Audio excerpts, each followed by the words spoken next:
Bonjour Michel Juvet. Bonjour. Récemment, le groupe financier BlackRock a créé une poche d'investissement dans le private equity. Pourtant, BlackRock est davantage connu pour son approche d'investissement passif via des ETF ou des produits indexés. Comment vous expliquez cela? Je crois que BlackRock, comme tout le monde, a compris que l'environnement changeait, qu'avec la hausse des taux et des rendements obligataires, les choses deviennent plus compliquées. On a connu de belles années, des hausses d'actions, des baisses de rendements obligataires, pas de volatilité. C'était donc facile d'investir en achetant des ETF ou des produits indexés. Aujourd'hui, il faut trouver de la valeur ajoutée dans l'investissement et c'est pour ça que BlackRock se diversifie dans ce domaine. Très bien, mais il serait aussi facile d'investir dans des fonds d'investissement en actions cotées et activement gérés qui apporteraient de la valeur par rapport à un ETF. Nul besoin d'aller finalement dans le private equity. C'est juste, il le faut des deux côtés, dans le côté et dans le non-côté. L'environnement nouveau avec cette hausse des taux fait qu'il faut chercher l'excellence dans tous les domaines, trouver des gérants qui sont capables de battre les indices. Mais dans le domaine non coté, il est clair qu'on obtient des rendements qui sont supérieurs à ceux qu'on trouve dans le coté. Sur les 10 dernières années passées, chaque année, ces investissements ont pu générer entre 2 et 6% de plus par an. Et le deuxième élément, c'est que ces investissements non cotés sont très peu corrélés dans le court terme avec les marchés financiers traditionnels. Très bien, mais si les marchés cotés sont chers, on peut légitimement se poser la question en se demandant que finalement, les marchés non cotés peuvent aussi être chers. Ils sont certainement aussi plus chers. Les espérances de rendement sont moins élevées que dans les 10 dernières années, il n'y a pas de doute là-dessus. En revanche, l'approche est différente. Dans les marchés traditionnels, vous êtes investi et puis ça monte et ça descend. Ici, c'est différent. Les programmes d'achat s'étalent sur de nombreuses années, donc la question du timing d'investissement ne se pose plus. La question de savoir si c'est cher aujourd'hui, bon marché demain, c'est plus une question qui est aussi pertinente que dans les marchés cotés. Donc si je vous comprends bien, pour vous, les tensions observées sur les marchés actuellement ne constituent pas un problème pour investir sur les marchés non cotés? Non, pas du tout. Et en revanche, ça pose un vrai problème et on le voit tous les jours dans les marchés traditionnels cotés. Quand les taux se mettent à monter, aujourd'hui les marchés actions tremblent et c'est effectivement un élément plus important pour les marchés cotés.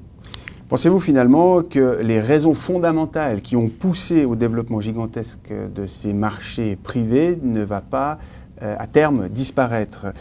Quand on regarde les chiffres, ils ont presque doublé depuis 2010, 4 500 milliards en 2016 versus 2 400 milliards en 2010. Non, c'est juste, c'est une belle explosion, mais il y a deux raisons fondamentales. La première, elle est directement liée à la réglementation bancaire qui a été mise en place après la crise de 2008. On a demandé aux banques d'avoir plus de fonds propres et de moins prendre de risques dans les crédits. La conséquence, c'est que des milliers d'entreprises ont dû trouver des financements via les marchés des capitaux et directement auprès d'investisseurs. Et de l'autre côté, ces entrepreneurs ont rencontré des investisseurs qui étaient confrontés, eux, avec une baisse des rendements et qui cherchaient à obtenir de meilleurs rendements. Donc sur la première partie, je pense que la réglementation bancaire ne va pas changer. Donc les entreprises vont devoir toujours aller dans les marchés privés de capitaux pour se financer. Et du côté des investisseurs, on peut avoir un doute avec la hausse des rendements, mais je crois qu'il y a eu un changement de comportement et ces placements font partie maintenant d'une politique de placement presque traditionnelle. Donc fin 2017, lors de vos différentes conférences, vous étiez alarmiste sur le risque de hausse de l'inflation et de hausse de taux pour 2018 et le fait qu'il était important de diversifier les risques des portefeuilles en allant dans les actifs non cotés, ce que vous appelez les exoplanètes. Quelle solution proposez-vous donc aujourd'hui? Absolument, donc on était inquiet de ce phénomène et on avait décidé d'aller vers ces exoplanètes par opposition aux common planets, c'est-à-dire les actions, les obligations, le cash, l'or. Il fallait diversifier vers ces actifs moins corrélés et moins liquides. Mais pour ce faire, on avait besoin, d'avoir une équipe crédible et compétente avec une longue expérience dans ce domaine-là. On avait besoin d'une taille suffisante parce qu'il faut pouvoir trouver de bons gérants, il faut avoir une capacité importante à souscrire à ces fonds. Puis on voulait rester indépendant des grands groupes financiers. Donc tout seul, ce n'était pas possible.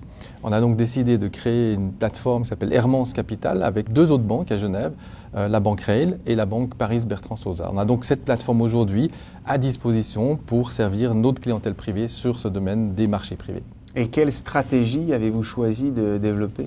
Alors il y en aura de multiples, c'est un programme qui va s'étaler sur de nombreuses années, mais dès cette année, il y a 3 stratégies qui sont mises en place. La première dans le private equity qui concerne des entreprises de taille moyenne aux États-Unis, puis dans le deuxième plan qui est sur les entreprises purement européennes, et puis il y a une troisième stratégie qui s'adresse plutôt sur le marché du crédit et de la dette, où là on va sélectionner des crédits qui sont ensuite alloués au secteur immobilier en général. Merci beaucoup Michel Juvet. Merci.